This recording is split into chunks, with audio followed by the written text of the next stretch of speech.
ये modern physics dual nature of radiation and matter का third video है। इसमें हम डिस्कस करेंगे experimental study of photo electric effect.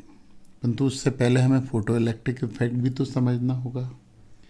चलिए कुछ रिकैप कर लेते हैं। एक्चुअली जब न्यूटन ने बोला कि लाइट ट्रेवल करती है कॉर्पस्कल्स के फॉर्म में, छोटे छोटे पार्टिकल के फॉर्म में लाइट ट्रेवल करती है, ये सर आइजक न्यूटन ने बोला। हाइगन ने बोला कि लाइट वेव्स के फॉर्म में ट्रेवल करती है। कंफ्यूजन हो गया कि लाइट एक्चुअली पार्टिकल्स है या वेव है। हालांकि न्यूटन के कई ड्रॉबैक थे, परंतु कुछ कॉन्सेप्ट तो न्यूटन की थ्योरी से ही एक्सप्लेन किए जा सकते हैं। तो एट लास्ट जब मैक्स प्लांक ने अपनी थ्योरी दी और उन्होंने कहा कि लाइट छोटे छोटे बंडल्स के फॉर्म में ट्रेवल करती है, तो उस बंडल को उन्होंने फोटॉन बोला। और मैक्स प्लांक ने बोला था कि E is directly proportional to nu. ये मैक्स प्लांक ने बोला कि ये जो फोटॉन की एनर्जी है ना, वो जो रेडिएशन हो रहा है, जो रेडिएंट एनर्जी है, उसकी फ्रीक्वेंसी के प्रोपोर्शनल होता है।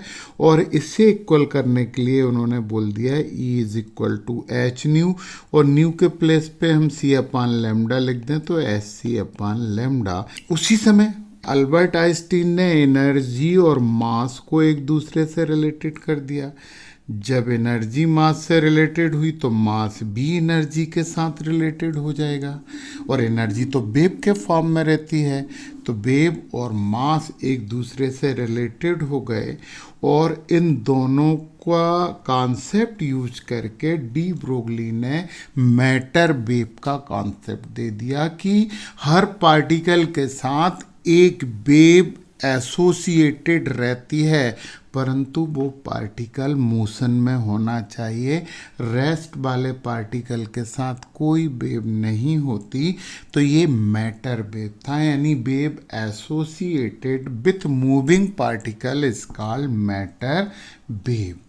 अब उनने बोला कि जो फोटॉन है इसका रेस्ट मास 0 होता है। रेस्ट मास 0 कैसे होता है? तो प्रिंसिपल ऑफ रिलेटिविटी से अल्बर्ट आइंस्टीन ने एक और चौंकाने वाली इंफॉर्मेशन दी थी, और उन्होंने कहा था कि स्पीड के अकॉर्डिंग मास भी चेंज होता है, और ये फार्मूला दिया था उन्होंने। ये जो प्रैक्टिकल मास है, और एम नॉट को यहाँ बोलते हैं रेस्ट मास। तो इम्पोर्टेंट बात है कि यदि आपकी स्पीड बढ़ेगी तो आपका मास अफेक्टेड होगा। तो law of conservation of mass जो आपने केमिस्ट्री में पढ़ा है, वो कहीं ना कहीं तो थोड़ा सा गलत हो जाता है। अब v स्क्वायर मतलब जो पार्टिकल है उसकी स्पीड, और c square speed of light. तो speed of light radiation photon की स्पीड लाइट के स्पीड के बराबर तो होती है। तो rest mass of photon is equal to m into √1 minus v square upon C square. परंतु आपको पता है भाई कि फोटॉन की जो स्पीड होती है वो स्पीड ऑफ लाइट के बराबर होती है। तो हम वो लिख दें तो M naught is equal to m √1 minus C square upon C square. Speed जो फोटॉन की थी उसे c लिखें, c से c कैंसिल, 1 आया तो m naught is equal to 0 हो जाता है। ये रेस्ट मास है। तो photon moves with the speed of light, therefore its rest mass is 0। ये सब बातें आपको समझ में आ गई हैं, और ये सब हम पिछले वीडियो में भी डिस्कस कर चुके हैं। अब आपको पता लग गया कि फोटॉन जो होता है जिसकी एनर्जी h न्यू होती है, जब हम किसी मेटल सरफेस पे इससे इंसिडेंस करें। मेटल क्या होते हैं? जिनके पास फ्री इलेक्ट्रॉन होते हैं। फ्री इलेक्ट्रॉन यहाँ पे थोड़ा सा गलत वर्ड हो जाता है। फ्री इलेक्ट्रॉन के जगह हम बोल सकते हैं कि लूजली बाउंडेड इलेक्ट्रॉन्स होते हैं। जब हम लाइट के फोटॉन इस पे मेटल पे इंसिडेंस करते हैं, तो अभी इसमें दिख रहे हैं आपको इलेक्ट्रॉन, परंतु इनिशियली कोई इलेक्ट्रॉन इमिट नहीं होते हैं। हम नंबर ऑफ फोटॉन बढ़ा देते हैं। आपको पता है नंबर ऑफ फोटॉन का मतलब इंटेंसिटी होता है। यदि हम इंटेंसिटी बढ़ा देंगे तो नंबर ऑफ फोटॉन बढ़ जाएंगे, तो भी हम देखते हैं कि मेटल से कुछ भी नहीं हो रहा है, कोई इलेक्ट्रॉन वगैरह इमिट नहीं हो रहे हैं। अच्छा, इलेक्ट्रॉन इमिट होने की हम सोच क्यों रहे हैं? आपको मालूम है ना, लूजली बाउंडेड इलेक्ट्रॉन है, जब उन्हें फोटॉन की एनर्जी मिलेगी तो एनर्जी एब्जॉर्ब करके वो एक्साइटेड होंगे कि नहीं, और एक्साइटेड होकर मेटल से बाहर भी आ सकते हैं ना, क्योंकि उन्हें उतनी एनर्जी मिल जाए जितना उनका वर्क फंक्शन है। यानी total amount of energy required to just eject out an electron from metal surface is called work function. तो जब हम ज़्यादा फोटॉन कर देते हैं, मतलब हम इंटेंसिटी बढ़ा देते हैं, तो भी इससे इलेक्ट्रॉन इजेक्ट आउट नहीं होते हैं, बाहर नहीं निकलते हैं। फिर हमें याद आया मैक्स प्लांक का कॉन्सेप्ट कि उनने बोला था कि E is directly proportional to nu. अब हमने जो इंसिडेंस होने वाले फोटॉन हैं उनकी फ्रीक्वेंसी बढ़ाई, और एक पर्टिकुलर फ्रीक्वेंसी पे इस मेटल से इलेक्ट्रॉन इजेक्ट आउट होने लगे। इन इलेक्ट्रॉन्स को हम फोटो इलेक्ट्रॉन्स बोलते हैं। अच्छा, इलेक्ट्रॉन मेटल से इजेक्ट हो जाएंगे, बाहर निकल जाएंगे, तो मेटल पॉजिटिवली चार्ज हो जाएगा, इलेक्ट्रॉन जहाँ जाएंगे वो नेगेटिव चार्ज हो जाएगा। हम करंट फ्लो कर सकते हैं, तो इससे जो करंट फ्लो होता है उसे फोटो करंट बोलते हैं। तो ये बात आपको समझ में है कि एक पर्टिकुलर फ्रीक्वेंसी की लाइट जब हम इंसिडेंस करते हैं मेटल सरफेस पे, तो ही उससे इलेक्ट्रॉन बाहर निकलते हैं, तो ही फोटो इलेक्ट्रॉन्स आते हैं। और ये बात हमें यहाँ से भी क्लियर होती है कि energy of photon is directly proportional to the frequency of incidence light. वो फ्रीक्वेंसी जहां से ये फोटो इलेक्ट्रॉन इजेक्ट हो जाते हैं, उस फ्रीक्वेंसी को थ्रेशोल्ड फ्रीक्वेंसी बोलते हैं, कट ऑफ फ्रीक्वेंसी बोलते हैं, परंतु उसकी बात हम इस वीडियो में आगे करेंगे। अभी तो हम थोड़ी सी एक दूसरी चीज़ भी डिस्कस करते हैं। दूसरी चीज़ क्या डिस्कस करते हैं? जो यहाँ पे लिखा हुआ है ना, experimental study of photo electric effect. परंतु जब फोटो इलेक्ट्रिक इफेक्ट को जब हम स्टडी कर रहे हैं, उससे पहले हम कुछ और इमिशन होते हैं। ये इलेक्ट्रॉन इमिट हुआ ना, तो उससे पहले हम कुछ और इमिशन की बात कर सकते हैं। आपको मालूम है कि लूजली बाउंडेड इलेक्ट्रॉन को एनर्जी किसी भी तरीके से मिलेगी तो एक्साइटेड होकर वो बाहर निकल सकते हैं, वर्क फंक्शन से ज़्यादा मिलेगी। तो एक होता है थर्मोआयनिक एमिशन, हम इसे अलग अलग बोल सकते हैं थर्मोआयनिक एमिशन। जब हम हीट करेंगे मेटल को तो इलेक्ट्रॉन बाहर निकल सकते हैं, उससे बोलते हैं थर्मियोनिक इमिशन। सेकेंड होता है फील्ड इमिशन। कैथोड रेज वाली चीज़ आपने पढ़ी होगी, कैथोड रेज कैसे प्रोड्यूस होती हैं, कैसे बनती हैं। तो जो फील्ड इमिशन होता है उसमें स्ट्रॉन्ग फील्ड यदि हम मेटल के पास ले आए तो वो इलेक्ट्रॉन को अपनी तरफ अट्रैक्ट कर लेता है, तो ये फील्ड इमिशन होता है। फिर होता है एक सेकेंडरी इमिशन। सेकेंडरी इमिशन के लिए यदि आपने कैरम बोर्ड खेली है, कैरम खेला है यदि आपने, तो आपने देखा होगा कि एक गोटी में हम स्ट्राइकर मारते हैं, वो दूसरी गोटी से टकरा के उसको ले जाती है, वो चली जाती है।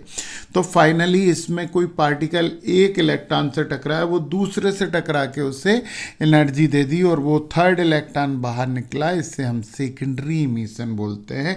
परंतु ये तो हम इंट्रोड्यूस हो गए, हमें तो बात यहाँ पे करनी है फोटो इलेक्ट्रिक इमिशन की। और फोटो इलेक्ट्रिक इफेक्ट का एक्सपेरिमेंटल डेमोन्स्ट्रेशन लियोनार्ड ने किया था। तो हम अब इसे समझ के, इसका स्टडी करके हम फोटो इलेक्ट्रिक इफेक्ट के बारे में पूरी जानकारी लेते हैं। तो चलिए शुरू करते हैं, देर क्यों करें, क्योंकि हमारे पास टाइम के अलावा तो सब कुछ है, टाइम ही तो नहीं है। तो Leonard experiment of photo electric emission, ये अरेंजमेंट है और इसे लियोनार्ड एंड R.A. मिलिकान दोनों ने मिलके स्टडी की है। एक्सपेरिमेंटल स्टडी के बाद हम फोटो इलेक्ट्रिक इफेक्ट पे क्रिस्टल क्लियर हो जाएंगे। तो सबसे पहले तो आप ये सिस्टम, ये अरेंजमेंट समझ लीजिए। बैटरी ऊपर प्लस है, माइनस, इट इज कॉल्ड 2 की, और ये रियोस्टेट है वेरिएबल रेजिस्टेंस, यानी पोटेंशियल को कम और ज़्यादा करने के लिए हम इस रियोस्टेट का यूज करते हैं, जो कि हमें करना पड़ता है। पोटेंशियोमीटर पोटेंशियल डिफरेंस निकालेगा इन दोनों इलेक्ट्रोड के बीच। ये है एनोड पॉजिटिव, कलेक्टर भी बोलते हैं, ये है कैथोड। ये पूरी एक ग्लास की ट्यूब है जो वैक्यूम है जिसमें, और ये विंडो क्वार्ट्ज की होती है। यहाँ से हम अल्ट्रावायलेट रेडिएशन यहाँ पे इंसिडेंस करते हैं। इस एक्सपेरिमेंट में हम सबसे पहले स्टडी करेंगे effect of variable potential. Potential change करने का क्या इफेक्ट होता है। तो सबसे पहले हम क्या करें, इस स्विच को यहाँ कनेक्ट कर दें और इसको यहाँ कनेक्ट कर दें। मतलब ये हमारे पास हो गया पॉजिटिव और ये कैथोड सी नेगेटिव हो गया। नेगेटिव मतलब जिसके पास इलेक्ट्रॉन एक्सेस थे। तो जब हम क्या करते हैं, पोटेंशियल इंक्रीज करते हैं तो करंट की वैल्यू भी इंक्रीज होती जाती है, और पोटेंशियल को इंक्रीज करेंगे करंट भी इंक्रीज होता जाएगा। परंतु एक फाइनाइट पोटेंशियल के बाद करंट की वैल्यू इंक्रीज होना बंद हो जाता है। उस करंट को हम बोलते हैं सैचुरेटेड करंट। मतलब अब आप कितना भी पोटेंशियल इंक्रीज कर दें, करंट की वैल्यू इंक्रीज नहीं होती है। ये हम इस ग्राफ में भी देख सकते हैं। देखिए जैसे जैसे पोटेंशियल इंक्रीज हो रहा है करंट की वैल्यू भी इंक्रीज हो रही है, परंतु एक फाइनाइट पोटेंशियल के बाद ये करंट की ग्राफ लाइन एक्स एक्सेस यानी वोल्टेज लाइन के पैरेलल हो जाती है। ये इसका मतलब करंट की वैल्यू इंक्रीज होना बंद हो जाता है और इसे हम सैचुरेटेड करंट बोलते हैं। अब यहाँ पे ये I1, I2 और I3 ये तीन करंट की यहाँ पे हमने ग्राफ क्यों ड्रा किया है उसके बारे में हम अभी थोड़ी देर बाद डिस्कस करते हैं। उससे पहले हम effect of intensity of incident light हम डिस्कस कर लेते हैं। तो यहाँ से इंसिडेंट होने वाली लाइट की यदि हम इंटेंसिटी बढ़ाते हैं तो करंट की वैल्यू भी बढ़ती है। आश्चर्यचकित हम जब रह गए जब हमने देखा कि जो सैचुरेशन स्टेट आने के बाद भी यदि हम intensity of incident light increase करते हैं तो करंट की वैल्यू इंक्रीज होती जाती है। इसका मतलब ये है कि करंट डिपेंड करता है इंटेंसिटी ऑफ इंसिडेंट लाइट। मतलब intensity is directly proportional to the photo current. इस करंट को हम फोटो करंट बोलते हैं क्योंकि यहाँ पे इलेक्ट्रॉन जो इजेक्ट होते हैं उन्हें फोटो इलेक्ट्रॉन्स बोलते हैं, और ये लाइट की वजह से फोटॉन की वजह से इजेक्ट हुआ है उसे देखें। तो अब आपको एक बात यहाँ पे समझ लें कि भले ही सैचुरेशन करंट आ गया हो, परंतु यदि हम इंटेंसिटी इंक्रीज करते हैं तो सैचुरेशन अनसैचुरेशन में बदल जाता है और पता है वो करंट की वैल्यू बढ़ना शुरू हो जाती। यहाँ पे ये तीन इसीलिए बताए। सबसे ज़्यादा इंटेंसिटी I1 की है तो सबसे ज़्यादा सैचुरेशन करंट की वैल्यू भी इसकी होगी। जिसकी इंटेंसिटी कम होगी सैचुरेशन कम होगा। अभी हम इंटेंसिटी और बढ़ा दें तो ये ग्राफ और ऊपर की तरफ चला जाएगा। तो ये बात आप बिल्कुल नोट कर लें कि जो करंट होता है वो डिपेंड करता है इंटेंसिटी ऑफ इंसिडेंट लाइट पे। बट यहाँ पे एक और चीज़ कि if frequency of incident light is greater than threshold frequency, यानी थ्रेशोल्ड फ्रीक्वेंसी से पहले आप कितनी इंटेंसिटी बढ़ा दें करंट फ्लो होते ही नहीं है, इलेक्ट्रॉन इजेक्ट आउट होते ही नहीं है। तो आपको दो बातें यहाँ पे क्लियर हो गई। एक तो सैचुरेशन करंट, सैचुरेशन करंट मतलब वोल्टेज आप बढ़ाते जाएंगे, एक पर्टिकुलर वोल्टेज पे करंट की वैल्यू कांस्टेंट हो जाएगी, अब बढ़ना बंद हो जाएगी, उसे सैचुरेशन करंट बोलते हैं। अब यदि इंटेंसिटी आप बढ़ाते हैं तो करंट की वैल्यू फिर बढ़ने लगती है, परंतु अब वोल्टेज से तो करंट की वैल्यू नहीं बढ़ती है। अब हम इसके बाद एक सबसे इम्पोर्टेंट और सबसे इंटरेस्टिंग यहाँ पे डिस्कशन करते हैं इस एक्सपेरिमेंट का। देखिए आप, चलिए हम क्या करें कि ये पोटेंशियल चेंज कर दें, ये प्लस को हटा दें, यहाँ से माइनस हटा दें, और जो अब कनेक्शन हम दे रहे हैं वो कुछ इस तरह से दे रहे हैं, ये और ये। मतलब ए का पोटेंशियल माइनस हो गया है और सी का पोटेंशियल प्लस हो गया है, उल्टा हो गया। देखो अभी तक इसका पोटेंशियल जो था वो प्लस था, प्लस था तो वो इलेक्ट्रॉन इजेक्ट हो रहे थे तो ये अट्रैक्ट कर पा रहा था, परंतु अब तो ये रिपेल करेगा। तो यहाँ पे जब हम लाइट इंसिडेंस करते हैं तो करंट फ्लो नहीं होता है। इंटेंसिटी बढ़ाते हैं तो भी करंट फ्लो नहीं होता है। जब हम फ्रीक्वेंसी बढ़ाते हैं तो एक पर्टिकुलर फ्रीक्वेंसी पे यहाँ पे अपोजिट डायरेक्शन में करंट फ्लो होता है, और फ्रीक्वेंसी बढ़ाएंगे तो करंट की वैल्यू भी बढ़ती चली जाएगी।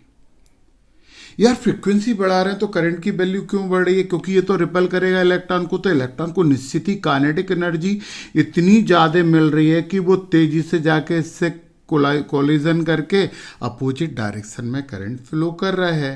तो एक बात तो हमें ये समझ में आई कि जब हम फ्रीक्वेंसी इंक्रीज कर रहे हैं तो करंट की वैल्यू भी अपोजिट डायरेक्शन में इंक्रीज हो रही है। इसका मतलब ये है कि जो काइनेटिक एनर्जी है वो kinetic energy is directly proportional to the frequency of incidence light. अब पता है, हम वोल्टेज बढ़ाते जाएं, या करंट फ्लो हो रहा है, एक पर्टिकुलर फ्रीक्वेंसी हमने अप्लाई की हुई है और इसमें करंट फ्लो हो रहा है। अब हमने ये रियोस्टेट से इसका वोल्टेज इंक्रीज किया, इसका नेगेटिव पोटेंशियल बढ़ाया, एक पर्टिकुलर पोटेंशियल पे करंट फ्लो होना बंद हो जाता है। यार उस पोटेंशियल ने किया क्या है? उस पोटेंशियल ने इसकी काइनेटिक एनर्जी को खत्म कर दिया है।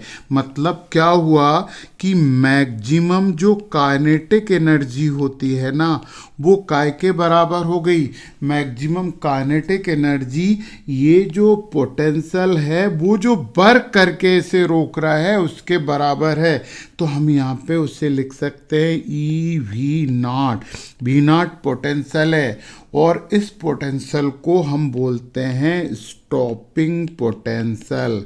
अतः स्टॉपिंग पोटेंशियल के साथ साथ इसे हम बोलते हैं कट ऑफ पोटेंशियल। ये कट ऑफ पोटेंशियल भी होता है और इसमें यदि चार्ज का इनटू कर दें तो ये वर्क हो जाता है, जो इलेक्ट्रोस्टैट में आपने पढ़ा हुआ है। तो मैक्सिमम काइनेटिक एनर्जी इसके बराबर हो जाएगी तो ही तो वो इलेक्ट्रॉन यहाँ तक नहीं पहुँच पाएंगे यहाँ से निकलकर। कितनी स्पेशल बात है यार कि पोटेंशियल से हम kinetic energy of electron find कर लेते हैं। मतलब kinetic energy of electron is equal to work done by potential, and potential known as stopping potential. तो स्टॉपिंग पोटेंशियल करंट को जीरो कर देता। करंट को जीरो क्यों कर देता? क्योंकि जब यहाँ से इलेक्ट्रॉन एक काइनेटिक एनर्जी से यहाँ जा रहा है, ये रिपल करेगा तो इलेक्ट्रॉन को रोकेगा, यानी इसकी काइनेटिक एनर्जी जीरो कर देगा। कब जीरो होगी? जब इसकी काइनेटिक एनर्जी और इसका जो पोटेंशियल का वर्क है वो दोनों इक्वल हो जाए। मतलब kinetic energy of electron is equal to e we not, यानी स्टॉपिंग पोटेंशियल। तो हम लिख सकते हैं ना यहाँ पे कि half m v square maximum है is equal to e we not. और यहाँ पे आप स्टॉपिंग पोटेंशियल निकाल सकते हो, आप स्पीड ऑफ इलेक्ट्रॉन निकाल सकते हो। तो ये बात पता कर सकते हैं। अब ये ग्राफ देखिए आप, ये वाला ग्राफ, ये यहाँ पे ये स्टॉपिंग पोटेंशियल है, यहाँ पे करंट की वैल्यू जीरो कर दी है, सैचुरेशन करेक्ट है, ये करंट है, ये पोटेंशियल है, ये फोटो इलेक्ट्रिक करंट है। तो देखिए ना करंट यहाँ पे जीरो आ गया। तो अभी हाल हमने बोला ना kinetic energy is directly proportional to the frequency of incidence light. देखिए काइनेटिक एनर्जी बढ़ाएंगे, फ्रीक्वेंसी है इलेक्ट्रॉन की बढ़ाएंगे तो काइनेटिक एनर्जी भी बढ़ेगी, तो ज़्यादा स्टॉपिंग पोटेंशियल की जरूरत पड़ेगी। तो यहाँ पे सबसे ज़्यादा न्यू 3 है, तो ज़्यादा स्टॉपिंग पोटेंशियल है, उससे कम न्यू 2 है और सबसे कम न्यू 1 है। तो स्टॉपिंग पोटेंशियल की वैल्यू बढ़ जाती है कब? मतलब वैल्यू बढ़ जाती है की जगह हम वैल्यू और कम हो जाती है, क्योंकि नेगेटिव पोटेंशियल है ना। तो इस डायरेक्शन में हम चलते हैं तो नेगेटिव पोटेंशियल है, तो आप कंफ्यूज मत होना कि वैल्यू और कम हो जाती है। परंतु यदि मैग्नीट्यूड की बात करें तो जैसे जैसे फ्रीक्वेंसी बढ़ाते जाएंगे स्टॉपिंग पोटेंशियल की वैल्यू भी और नेगेटिव होती चली जाएगी। तो ये फिक्स नहीं है, ये किस पे डिपेंड करेगा? फ्रीक्वेंसी ऑफ इंसिडेंट लाइट पे। तो ये बात हमने यहाँ पे ऑब्जर्व की है कि kinetic energy of electron is directly proportional to the frequency of incident light and stopping potential is the measurement of kinetic energy of electron. हमने बोला था ना कि बहुत इंटरेस्टिंग बातें हैं। सैचुरेशन करंट कब बढ़ता है? जब हम इंटेंसिटी बढ़ा देते हैं। ओके, जब हम फ्रीक्वेंसी बढ़ाएंगे तो ये जो स्टॉपिंग पोटेंशियल है ये और नेगेटिव होता चला जाएगा। ये यहाँ पे काइनेटिक एनर्जी वर्सेस फ्रीक्वेंसी है, ये एनर्जी, तो फ्रीक्वेंसी बढ़ेगी तो एनर्जी भी बढ़ती चली जाएगी। तो फोटो इलेक्ट्रिक इफेक्ट, आप ये जो लियोनार्ड और मिलिकान है ना, इन्होंने फोटो इलेक्ट्रिक इफेक्ट के बारे में पूरी इंफॉर्मेशन हमें दे दी। कुछ इंपॉर्टेंट फार्मूले भी हमारे पास आ गए ये, जिन्हें हम आगे यूज भी करेंगे। तो यहाँ पे अब जब हम फोटो इलेक्ट्रिक इफेक्ट के बारे में पूरी बात जान चुके हैं तो हमें कुछ laws of photo electric emission भी कर लेनी चाहिए। दो चीज़ें हम यहाँ पे डिस्कस करेंगे। अब आपको केवल हमारी बातें सुनते जाना है। तो चलिए हम यहाँ पे बात करते हैं laws of photo electric emission. और चूँकि आप लियोनार्ड एक्सपेरिमेंट समझ चुके हैं तो ये लॉज भी आपके लिए क्लियर हैं। There is a definite cut off value of frequency below which electrons can not be ejected by any substance. Understood है? If frequency is less than threshold frequency or cut off frequency, आप कितनी ही intensity बढ़ा दें कभी भी photo electron emit नहीं होंगे। Photo electron emit होने के लिए हमें फ्रीक्वेंसी की एक फाइनाइट मिनिमम वैल्यू तो चाहिए और उस वैल्यू को हम थ्रेशोल्ड फ्रीक्वेंसी या कट ऑफ फ्रीक्वेंसी कहते हैं। Second number, the number of emitted electrons are directly proportional to the intensity of light incidence। ये बात भी हमने डिस्कस किया है कि जब frequency is greater than threshold frequency then intensity of light incident light is directly proportional to the amount of current, photo current. Okay, अब तीसरे number, kinetic energy of emitted electrons depend on the frequency of incident light on substance. ये observation भी हम कर चुके हैं कि kinetic energy यदि की फ्रीक्वेंसी यदि इंक्रीज करते हैं तो value of cut off potential भी इंक्रीज होती है। इसका मतलब ये है कि फ्रीक्वेंसी फोटो इलेक्ट्रॉन की काइनेटिक एनर्जी बढ़ा देता है। यानी काइनेटिक एनर्जी ओनली केवल डिपेंड करती है फ्रीक्वेंसी ऑफ इंसिडेंस लाइट पे, इंटेंसिटी पे बिल्कुल भी डिपेंड नहीं करती है। और there is no time lagging between the incident of light and emission of electron. हाँ, हम फोटॉन जैसे ही इंसिडेंट करेंगे वैसे ही इलेक्ट्रॉन इजेक्ट आउट हो जाएंगे, इनके बीच में कोई टाइम लैगिंग नहीं होती है। एक और बात आपको हम बता दें जिससे हम आगे चल के डिस्कस करेंगे नेक्स्ट वीडियो में, कि जो इमिटेड इलेक्ट्रॉन्स होते हैं ना, जो इमिटेड इलेक्ट्रॉन्स होते हैं ना, उनका नंबर इंसिडेंट फोटॉन के या तो इक्वल होता है या कम होता है। मतलब ऐसा कभी नहीं होता कि यदि हमने 10 फोटॉन इंसिडेंट किए तो 10 इलेक्ट्रॉन इमिट होगा, ऐसा नहीं होता। या तो 10 होंगे या लेस देन 10 होंगे। और 99.99% में जो इजेक्टेड इलेक्ट्रॉन होते हैं, जिन्हें हम फोटो इलेक्ट्रॉन बोलते हैं, वो इंसिडेंट फोटॉन से कम ही होते हैं। ऐसा क्यों होता है ये बात भी हम बाद में डिस्कस करने वाले हैं।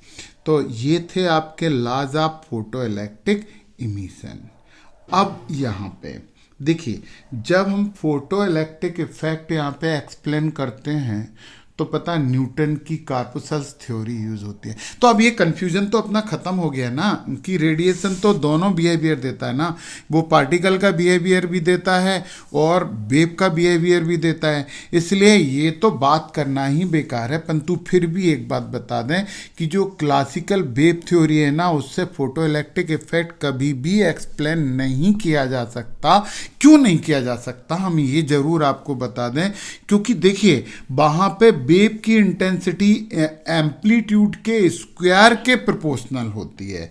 तो यदि मान लो हम इंटेंसिटी बढ़ाते हैं तो I is directly proportional to A square, और ये एनर्जी प्रोवाइड करता है एम्पलीट्यूड, तो किसी भी हालत में इलेक्ट्रॉन इमिट होने चाहिए, परंतु इंटेंसिटी से इलेक्ट्रॉन इमिट नहीं होते हैं, जबकि वेव में इंटेंसिटी एम्पलीट्यूड से रिलेटेड है, एम्पलीट्यूड एनर्जी से रिलेटेड है, परंतु फिर भी इलेक्ट्रॉन इमिट नहीं होता, तो वेव थ्योरी चुप हो जाती है, इस मामले में बिल्कुल नहीं बोल पाती। अच्छा, एक और बात, वेव जब चलती है ना, वेव चलती हैं तो एक पर्टिकुलर एरिया लेके चलती हैं, यानी ये नहीं कि चलती ऐसे वेव नहीं चलती हैं, एक पर्टिकुलर एरिया लेके चलती हैं।